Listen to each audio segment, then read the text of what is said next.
Welcome to the 22nd episode of the Customer Ed Nuggets podcast series. I'm your host and independent learning tech analyst, John Lay of Talented Learning. And today I am excited to welcome back our return guest expert, Nick Eriksen, Chief Product Officer of the Eurekos LMS. Nick, it's great to have you here again. Welcome to the show. Thank you so much, John. So let's kick it off. Let's kick it off. All right, listeners, let's dive in. Let's kick it off. On this educational podcast, we break down everything you need to know about customer education in quick, digestible episodes of 10 minutes or less. Whether it's about LMS selection, content strategy, or the customer life cycle, we're going to bring you insights from the top experts in the field, and today's no different.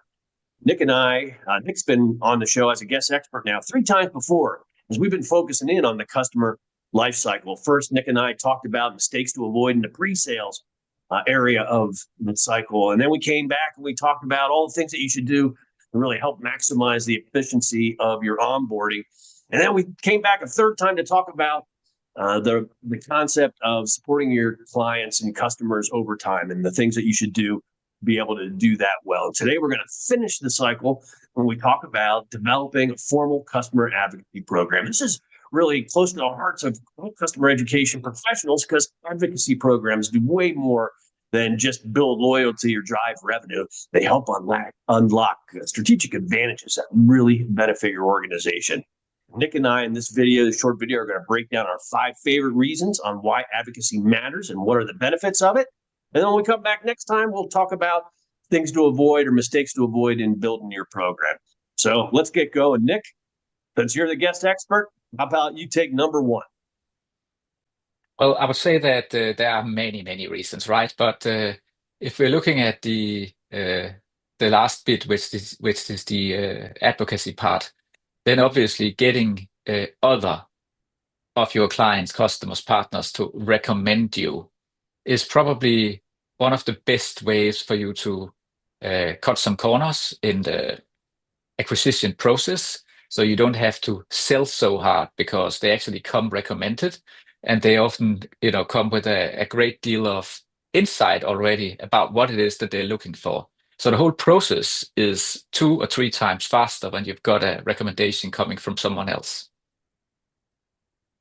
Yeah, and that's great because you really shorten the sales cycle time. But that recommendation also allows the attraction of customers that are right for your organization too. So if you're just out marketing willy-nilly to everybody, a lot of times you bring in clients that aren't necessarily ideal, but with the recommendation, you always bring in ideal clients or what your advocate thinks is an ideal client for you. And what that helps do is it helps cement retention. So the biggest, topic number 2, the biggest problem for customer ed organizations or software organizations in general is churn. The cost to lose a customer in the first place is so astronomical, and to replace them is even more so. And so an advocacy program allows you to attract the right type of potential clients into your organization. And then as you go through the other phases of onboarding them and supporting them over time, you're going to lock in that retention. And that's probably the strongest thing that you can do as a customer ed organization for your organization. So there you have it. There's 2. Nick, take the third one. What else do we got? Yeah, so one of the other things that you can do is that you will be able to predict. So what you would call this is an early warning system. So if you actually do follow up with your clients, and you should, of course, continuously do this, maybe even through a customer success management program that you keep track of this, then you will be able to to catch up and be able to probably turn around, in most cases, some of the churn that you would have. Because the churn that you talked about, being able to catch this could be anything from you are aware that there's an organizational change in the organization. It doesn't have to be because there's a problem with your product or with the services that you're providing.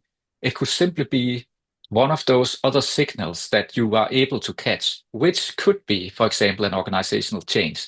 So anything with the client that means that someone else potentially is taking over and having the responsibility, admin changes, could be political decisions, it could be company acquisitions that company that you're working with as a client is, doing, because then they will be looking at all the systems and trying to align those. This is where you need to go in and be able to, hey, I need to do an extra effort at this point. And if you have a customer success management team looking into this, then you will be able to catch this in time in most of the cases. Outstanding. Great point. Nick, one of the ways that you can tell a good software company is just by the amount of case studies that they have. And so I'll take point number 4. Case studies are really difficult for a software company to get from their clients. You need approval. Your clients have to be super, super happy and engaged to be able to entertain the process, go through the work, get any of the approvals. And so all that is really difficult. When you come across a software vendor that has lots of case studies, then you know that they're doing something really special for their organization. One of the reasons at Talented Learning, we have a case study directory, but we have now about 130 or 140 different real life case studies of different use cases of learning technology to try to highlight what the successes are out there.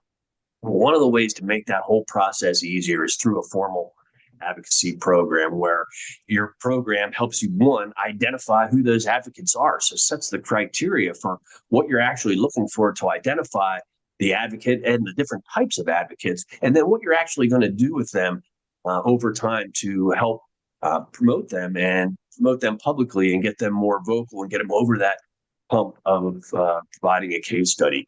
So an advocacy program kind of greases the skids and allows you to bring these advocates on your podcast, onto group discussions, and in other ways that you can get their testimonials out.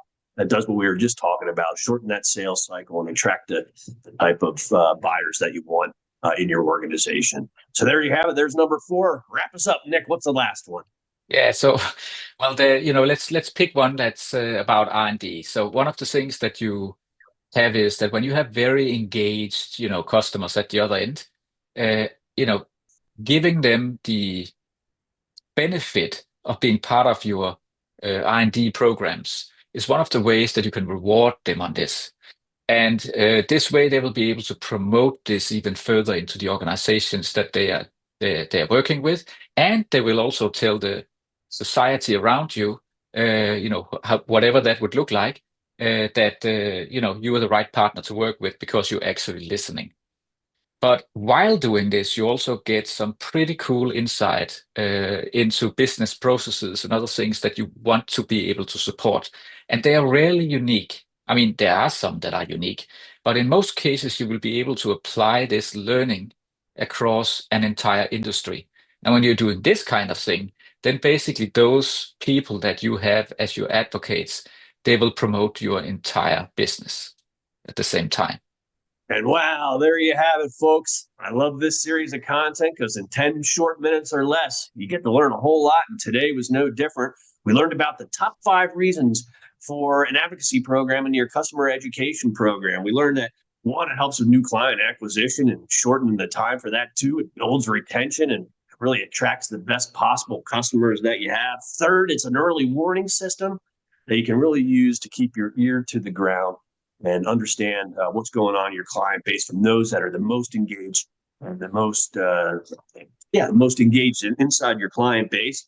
4th, we talked about how you can use that to overcome the serious challenge of getting case studies and public testimonials from your clients, all to help to attract new clients. And then finally, from a chief product officer, the concept of being able to really help with your R&D and influence the direction of your future product. Those are just 5 of the reasons. In the description below, we have a link to this post where we have another 5 that you can use to really round out your understanding of why a customer advocacy program.